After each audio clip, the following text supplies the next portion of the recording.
dear viewers, and welcome to a new edition of our program Africa Today.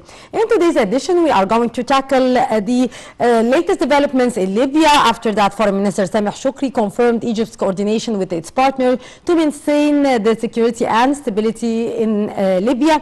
To shed more light on that, we are very much delighted to have with us over the phone Dr. Ashraf Singer, the Professor of International Relations. Dr. Ashraf, good afternoon to you, sir. Good afternoon.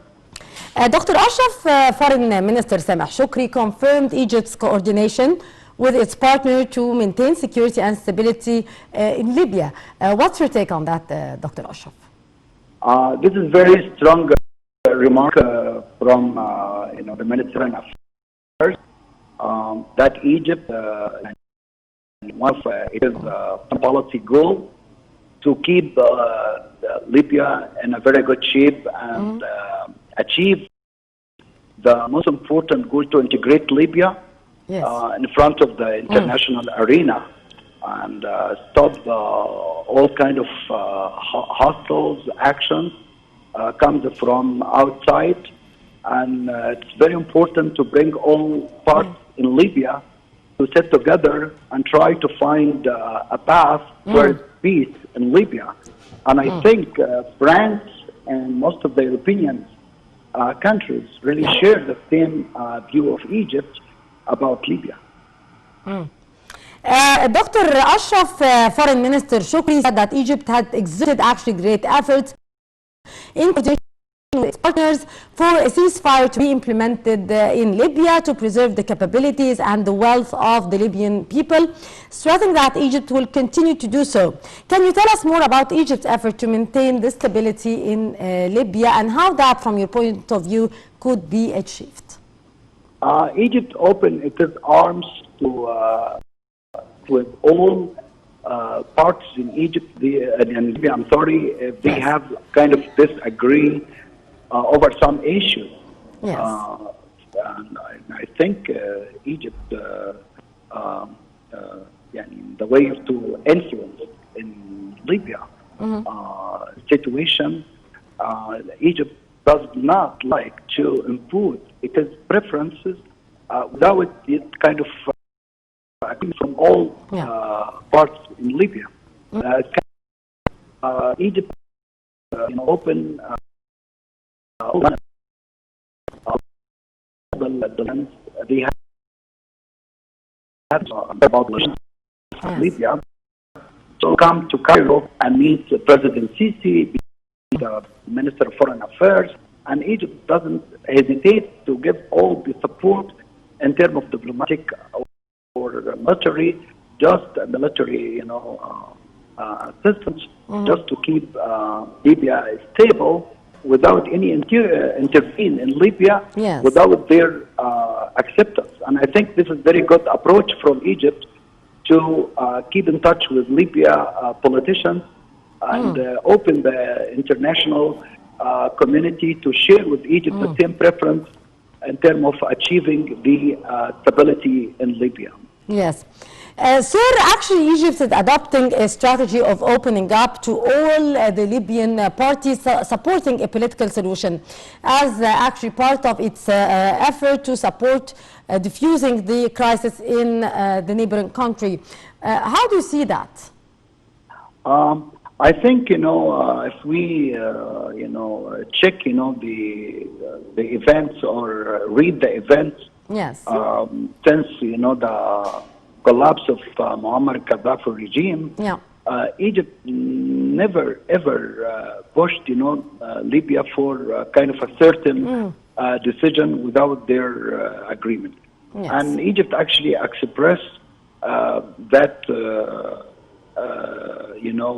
keep its intentions to keep the, the elections should be held on time, like, the December 2021 have agreed recently by the Libyan National Dialogue Forum under the UN supervision. And I think, seeing the future political agreement, in Libya requires from all parties, regional powers, in terms, of Egypt and EU and United States, and try to minimize the role of Turkey in Libya, because from my point of view, the invasion of Turkey by sending foreigners or supporting side over other sides, this is can really increase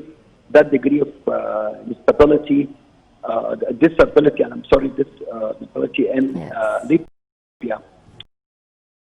Sharing the same point of view of Egypt and France to support, General Haftar, actually is very important to adopt that view rather than the role of Turkey in Libya. Yes. Sir, Egypt earlier announced actually an initiative dubbed the Cairo Declaration, which posits a Libyan resolution as a basis for resolving the country's conflict, drawing on the earlier international efforts, including the Berlin Conference. Tell us more about this initiative, and how do you see this initiative as a solution for the crisis in Libya?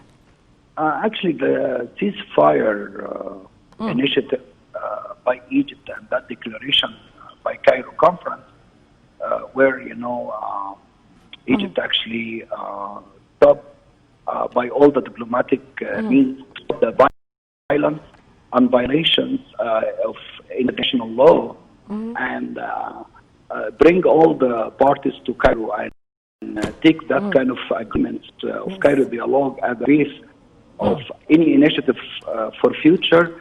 It's very important because that dialogue, Cairo dialogue, bring all the issues that can really bring conflicts in future. Can really see it in future will be terminated. So I think that dialogue, or Cairo dialogue, we can really think it's a kind of a starting point that we can really move forward to keep Libya stable. And Egypt, doesn't really and didn't really give any kind of preference to Haftar or Sarraj.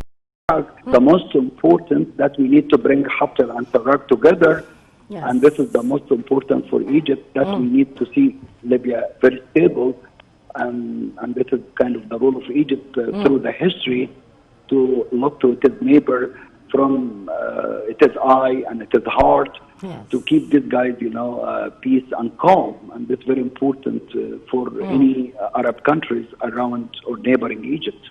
Yes. Dr. Ashraf Singer, our Professor of International Relations, thank you very much, sir, for being our guest and for your precious input.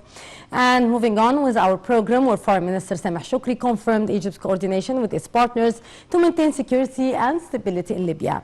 Shoukry said that Egypt had exerted great efforts in coordination with its partners for a ceasefire to be implemented in Libya to preserve the capabilities and wealth of the Libyan people, stressing that Egypt will continue to do so. More details. Foreign Minister Sameh Shoukry confirmed Egypt's coordination with its partners to maintain security and stability in Libya. He said that Egypt has exerted great efforts in coordination with its partners for a ceasefire to be implemented in Libya to preserve the capabilities and wealth of the Libyan people, stressing that Egypt will continue to do so. He added that Egypt appreciates Kuwait's effort to solve the Gulf crisis, pointing out that the process of resolving the issues that led to this tension has witnessed remarkable progress. The minister further affirmed that Egypt is always ready to mediate to remove any tension. In a press conference, Foreign Ministry spokesperson Ahmed Hafez said that Egyptian Foreign Ministry has expressed its appreciation for the Kuwaiti efforts to heal the Arab Rift and settle the crisis between Qatar and the 4 Arab countries, including Egypt. Hafez said that Egypt hopes these efforts would culminate in a comprehensive resolution to the causes of the crisis and guarantees commitments to any agreements that may take place. The spokesperson asserted that Egypt prioritizes Arab solidarity, stability, and security. For his part, Sameh Shoukry confirms Egypt's coordination with its partners to maintain security and stability in Libya. Multiple countries in Africa face a growing debt crisis as the pre-existing economic problems are compounded by the global economic shutdown and the downturn caused by the COVID-19 pandemic and its disastrous handling by the ruling classes. More details follow.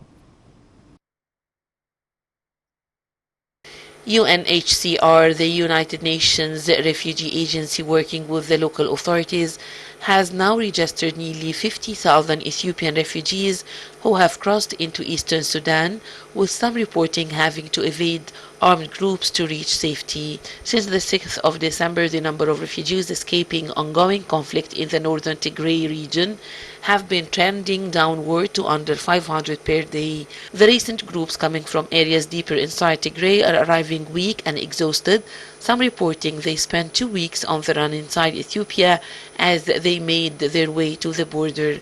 They have told up harrowing accounts of being stopped by armed groups and robbed of their possessions. UNHCR remains very worried about the safety and condition of Eritrean refugees in Tigray that have been caught in the conflict and have had no access to services and supplies for more than a month. Inside Sudan, UNHCR is working with the local authorities and partners and continues to scale up its humanitarian response to assist Ethiopian refugees. UNHCR and its partners also need support to prevent COVID-19 outbreaks, including more hand-washing stations, PPE kits and information campaigns as refugees continue to be in overcrowded conditions. The UNHCR, the UN Refugee Agency working with the local authorities, has now registered nearly 50,000 Ethiopian refugees who have crossed into eastern Sudan, with some reporting having to evade armed groups to reach safety. More details on the following story by Abir Mitwalli. Although elections won't be held in Zambia for another 10 months, the battle lines already being drawn over the country's tattoos could make them the issue to topple the long-time incumbent. Presidential and parliamentary polls on August 12, 2021 will mark the sixth attempt by opposition leader Hakainde Hichilema, 58, to claim the top job. Meanwhile, 63 years old Edgar Lungu hopes to hang on the presidency he has held since 2015, even as the global coronavirus pandemic hammers the commodity prices that prop up Zambia's mining-heavy economy. The presidential contests have already begun trading barbs in the run-up to elections. Copper-rich Zambia has seen its external debt surge to nearly $12 billion this year, around 80% of GDP. Just this week, rating agency Standard & Poor's declared Lusaka in default after the government missed an interest payment. The government had last month already asked to defer interest payments on 3 commercial Eurobonds worth $3 billion until April next year, just 4 months before the ballot. Well, that, our viewers, would bring us to the end of this edition of Africa Today. Thank you very much for watching.